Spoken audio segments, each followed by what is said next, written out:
Gobierno. Señor Rodríguez Feito, tiene la palabra. Presidente, señorías, buenas tardes ya. La pregunta que formulamos desde el Grupo Parlamentario Popular al Consejo de Gobierno es la siguiente. ¿Tiene el Ejecutivo asturiano previsto cumplir el mandato de la Junta General que en la anterior legislatura le instó a elaborar un protocolo de maltrato a los mayores? Muchas gracias. Gracias, señoría. Tiene la palabra el Consejo de Gobierno. Sí, pues muy buenos días, presidente, señorías. Sí, por supuesto, tenemos previsto cumplir el mandato de la Junta General del Principado, que adoptó en noviembre del 2014. De hecho, se ha avanzado. Un grupo de trabajo de 15 profesionales multidisciplinar, médicos, enfermeros, trabajadores sociales, también con el letrado del anciano de la Consejería y con letrados del ERA, han avanzado en un borrador que está muy centrado en el ámbito fundamentalmente sanitario. A partir de aquí, la cuestión es retomarlo desde el ámbito de trabajo de coordinación sociosanitario que tenemos establecido entre la Consejería de Servicios y Derechos Sociales y la Consejería de Sanidad. El ámbito de nuestra consejería sería la Dirección General de Planificación e Innovación. Exactamente, el servicio de calidad, estaría implicado el servicio de mayores y el servicio de inspección y mi idea es que para final de año pudiésemos traer y completado ya un protocolo. Gracias, señora consejera. Señor Rodríguez Feito, tiene la palabra. Nos alegra escuchar la respuesta, señora consejera. Como usted se puede imaginar, nosotros le damos más bien la visión social, no la sanitaria en esta ocasión. La pregunta que traemos hoy a esta Cámara tiene su origen en la preocupación que en la sociedad asturiana existe por el trato que reciben nuestros mayores en general y en concreto en los distintos establecimientos de nuestra comunidad autónoma. Una preocupación que nuestro grupo no es producto ni del azar, ni de pruebas infundadas, ni de falsedades, como usted seguro pretenderá hacer creer a todos. Para nada es así, sino todo lo contrario. La prensa y la falta de información de calidad por parte de su consejería hicieron saltar las alarmas sobre lo que está pasando. Basta con leer los periódicos regionales a diario para encontrarnos con noticias sobre el maltrato a mayores. La última, que no la primera, está fechada el pasado 30 de marzo en la residencia del ERA de Sotillo, en Moreda, ayer. Yo no me voy a detener, como usted se puede imaginar, a cuestionar si fue acertado o no el cese de la directora de la residencia de Sotillo. En lo que sí me quiero detener, y le pido una explicación en aras a esa transparencia y a esa necesidad que creo debemos tener de dar visibilidad a este grave problema que tenemos, es en la fotografía que acompañaba el texto de la noticia. En la foto de la noticia se veía una pancarta en la que blanco sobre negro se podía leer lo siguiente: maltratos no. En el tiempo que llevamos consumido de esta legislatura y en la anterior han sido varias las iniciativas y solicitudes de información registradas por nuestro grupo parlamentario sobre el maltrato a mayores, sobre la necesidad de aumentar las inspecciones y, en concreto, sobre la necesidad de elaborar un protocolo. En esta en concreto que nos ocupa queremos conocer sus planes, sus propósitos. ¿Qué va a hacer desde su consejería para poner coto a esta violencia contra los mayores? Consejera, no puede seguir negando la realidad, mirando para otro lado e inmóvil ante los acontecimientos que, insisto, no es la primera vez que suceden. Le recuerdo, enero 2015, Gijón; junio 2015, Residencia El Nodo en Avilés; noviembre 2015, Los Canapés, también en Avilés. Y así podíamos seguir con una lista más larga de lo que desearíamos y se merecen nuestros mayores. Su andadura al frente de la consejería nos preocupa. Han sido meses salpicados constantemente por malas noticias.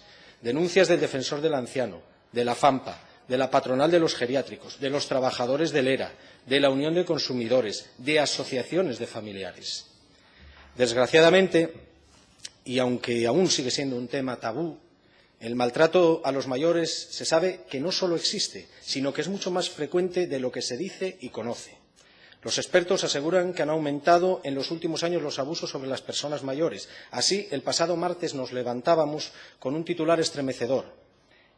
Abro comillas. El maltrato a ancianos se triplicó en 2 décadas. Alerta el Consejo de la Abogacía. Cierro comillas. Es cierto que se desconoce la magnitud del problema, puesto que los datos que manejan los distintos estudios realizados son muy dispares. Si bien es cierto que se calcula que puede ser en torno al 80% los casos que no se denuncian. Por todo ello, creemos que este es un buen momento para valorar el estado de esta cuestión, para conocer qué percepción tiene el Gobierno de la realidad del maltrato a los mayores, cuál es su objetivo, su proyecto a largo plazo. ¿Va a cumplir? Hoy nos ha dicho que efectivamente va a cumplir el mandato de esta Cámara y vamos a tener un protocolo. Nuestra comunidad autónoma, no hace falta que se lo recuerde, cuenta con un significativo índice de envejecimiento. Así, casi el 24% de su población tiene 65 y más años.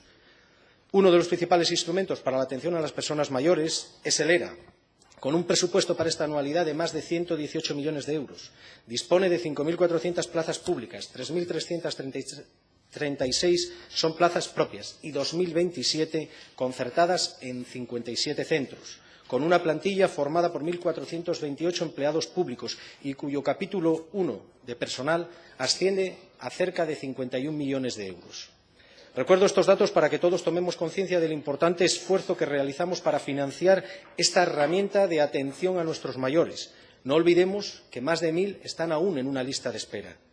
Sin embargo, sabemos que la gestión de los establecimientos residenciales para ancianos de Asturias atraviesa serios problemas, por decirlo de forma leve.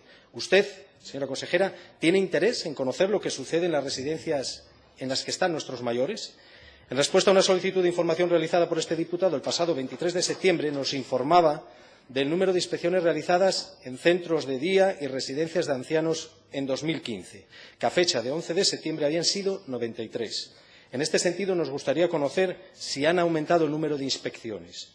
Nosotros, a la vista de los hechos, creemos que no. Creemos que hay que intensificar las mismas y que éstas deben ser más rigurosas. Da la impresión de que el Gobierno vive una realidad virtual. No quiere saber, está incómodo con este asunto. Hablar de maltrato parece estar prohibido. Si no es así, tiene la oportunidad de corregir. No estaría de más preguntarles a nuestros mayores por la atención que reciben, porque sinceramente a veces tengo la sensación de que a este Gobierno solo le interesan los números. Lo hemos visto con los expedientes de reclamación de deuda promovidos por el ERA y no es así. Hablamos de personas y hablamos de personas mayores. Hoy de lo que realmente le preguntamos es de transparencia, participación y credibilidad del Consejo de Gobierno. De eso estamos hablando, señora consejera, de lo que precisamente carecen los socialistas. Con esta pregunta lo único que buscamos es ayudar a nuestros mayores, a los profesionales que los cuidan e impedir que se repitan en el futuro las barbaridades públicamente denunciadas por usuarios, familiares y asociaciones. Por eso, voy finalizando, señor presidente, por eso seguiremos exigiendo que se cumpla el mandato de esta Cámara, que se cumpla nuestra moción de intensificar las inspecciones y hacerlas públicas. La gestión del maltrato a los mayores es una asignatura pendiente de aprobar por parte de su consejería. Señora consejera, esperamos de usted un compromiso en este asunto. Un día más o un día menos lo puede cambiar todo. Tiene usted entre manos algo que ya le hemos recordado en más de una ocasión, la consejería posiblemente más trascendental en el momento actual, esencial para el futuro inmediato de miles de personas, en este caso de personas mayores. No seremos nosotros quienes antepongamos intereses partidistas en política social. Por ello, le ofrecemos nuestra colaboración y apoyo para luchar contra el maltrato a mayores. Es urgente erradicar el maltrato a uno de los colectivos más vulnerables de nuestra sociedad, el de las personas mayores. Y un primer paso es elaborar el protocolo, donde la prevención, detección e intervención han de ser los principales objetivos. Para finalizar, y como no puede ser de otra forma, por la importancia y sensibilidad del grave problema que hoy abordamos, la emplazamos a trabajar duro, con tenacidad, como haremos nosotros desde el Grupo Parlamentario Popular, para mejorar los servicios y derechos de nuestros mayores. Gracias, señoría. Señora consejera.